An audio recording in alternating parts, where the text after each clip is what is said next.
เป็นสิวเราก็ต้องบำรุง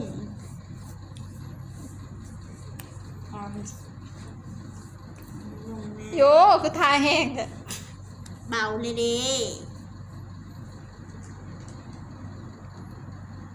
เราก็ลงบำรุงเธอนามันเธองามเธอใส่นะนาเป็นสิวปาดลงพื้นแบบนี้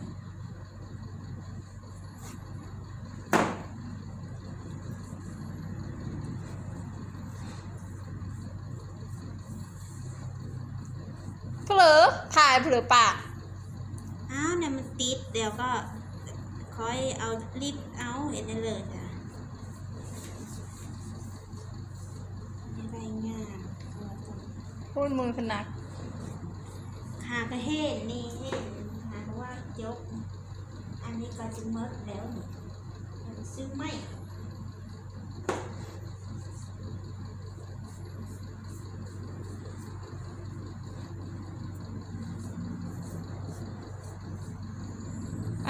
ทาครีมรองพื้นแล้วต่อไปเอาลงเผลอ แป้งก็เอาแป้งมา ทาแป้ง ทาแป้งแล้วก็เขียนคิ้ว เค้นคิ้วแบบเลอะถึงแบบว่าคิ้วมันเด่นคิ้วมันงาม ก็อันนี้มันก็คนดำก็ต้องเขียนแบบใหญ่ๆเนี่ยง่าย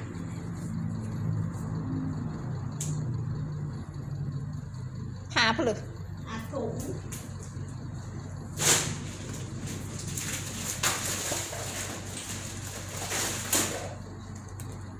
อันนั้นเผลอ แป้งอันนี้นาเขาสิวก็เลยเสิร์ฟแป้งอันนี้นาผู้เลิมไม่ได้สิวก็เสิร์ฟแป้งอีกอันหนึ่ง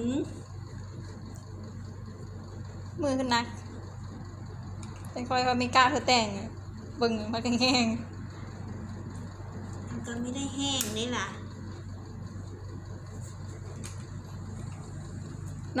นอนสบายเนาะตื่นมาในงาม นอนสบายแต่งหน้าสบาย เอาไปเจอสั่งผมมีเนาะ เหมือน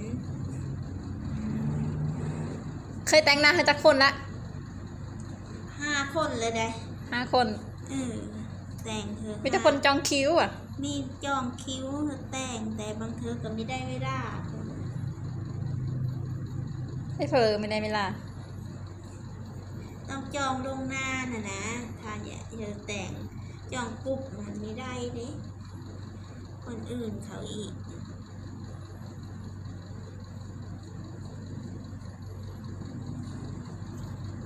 ข้อ แต่งคนหนึ่งหึงบ่ เพิ่งยุก็ต้องบิ่ง อันนี้เขามันอย่างอันทาแต่งหน้าคอคือด ไม่ได้แต่งคอเด็ ำเขาแต่งอย่าง แต่งหน้าซื่อๆเขาไม่ได้บอกว่าแต่งคอแต่งในเปลือก ถ้าสมมติว่าลูกค้ามาบอกว่าแต่งหน้าแต่งคอนำเลย กะท่าเฮ้อ ถ้าลูกค้าไม่บอกเด้ ไม่บอกก็มีท่าเฮ้อก็ลูกค้าได้งบหน่อย100,000ก็ชม100,000เว้ย 150,000เด้ ถ้า150,000ก็ท่าเฮ้อหน้าใหญ่ก็มีท่าเฮ้อได้ ขี้เหนียวเนาะ มันเปิ่งอ่ะหน้าลูกค้าแบบคนนี้หน้าใหญ่ใหญ่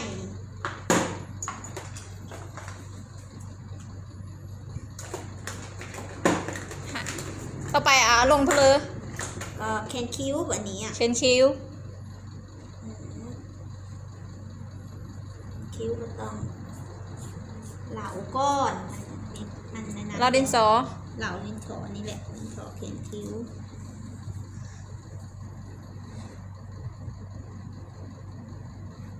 โยเฮ็ดเขาก่อน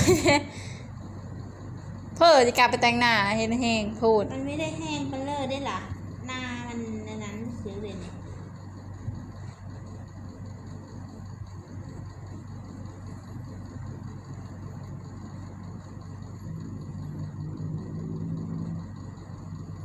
คือนาพวกนี้เนี่ยนะนามันว่าใหญ่ก็ไม่ได้ใหญ่น้อยก็ไม่ได้น้อยนากะกับ150,000นาเพลอได้น้อยเถอะ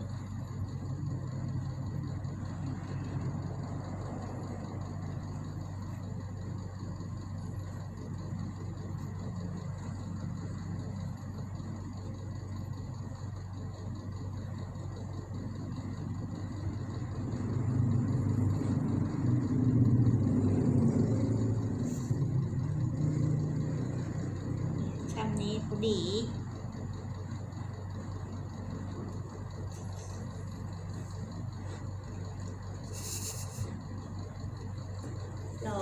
เราก็นะเมิด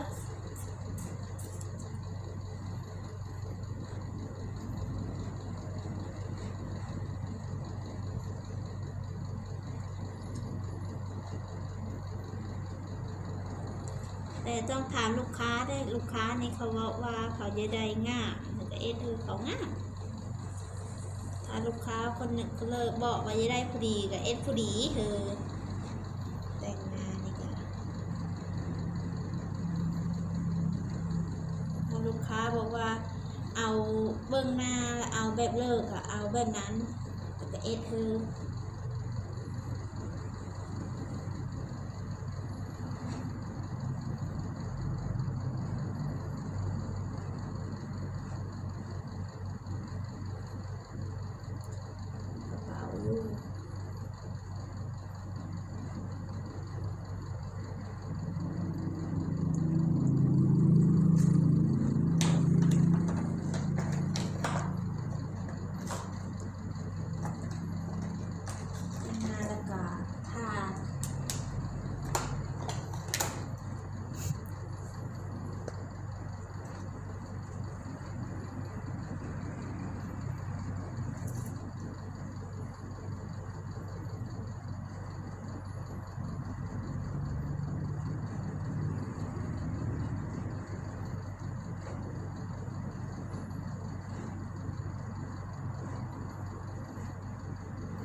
เอานะมันถึงหน้า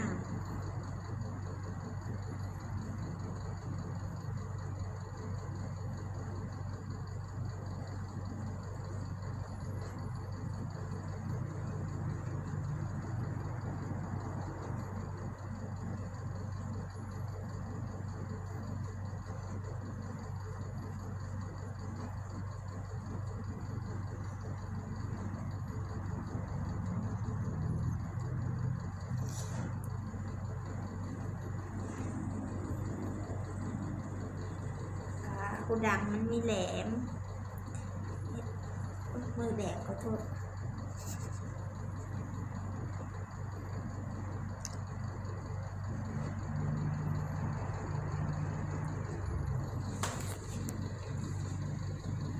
วันนี้ก็แล้วแกงก่อน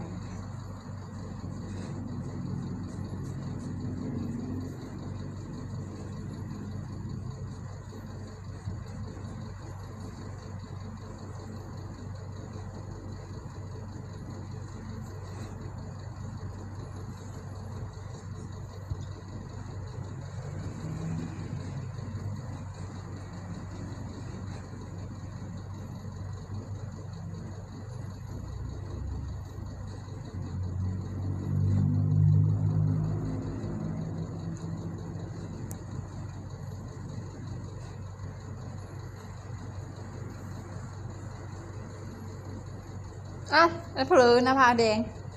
แบ่งไปเลยสืบแป้งเหมือนนี้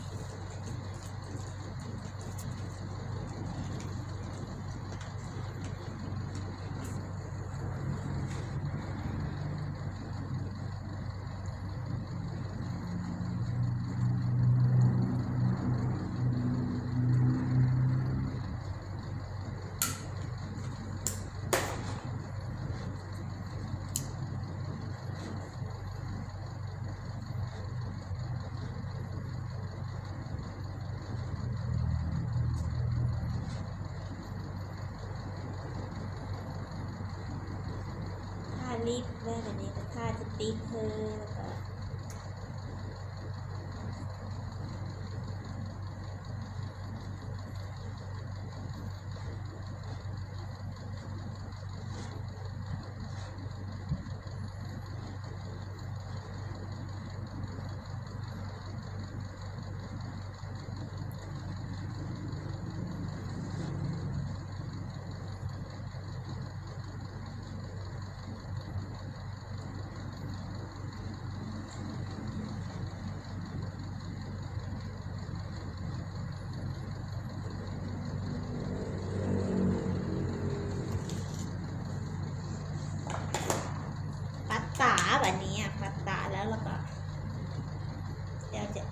แกมเธอ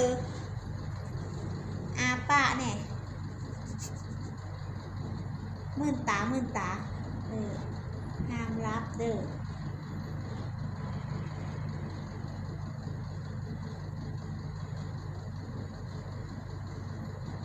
ห้ามกระพับตาเดี๋ยวมันกี่ร้ายเขาจะได้งาน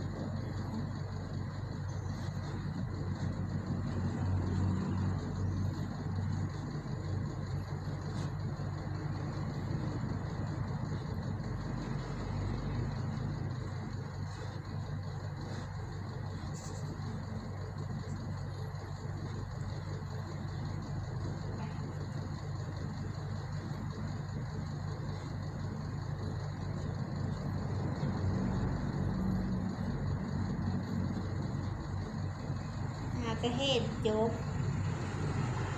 ไปเห็นเฉลยเห็นเอง เห็นเองนี่แหละเห็นอันนั้นไม่เห็นแป้งมันเนอนะไล่แกมเธอเด้อบัดนี้เธอหน้าน้อย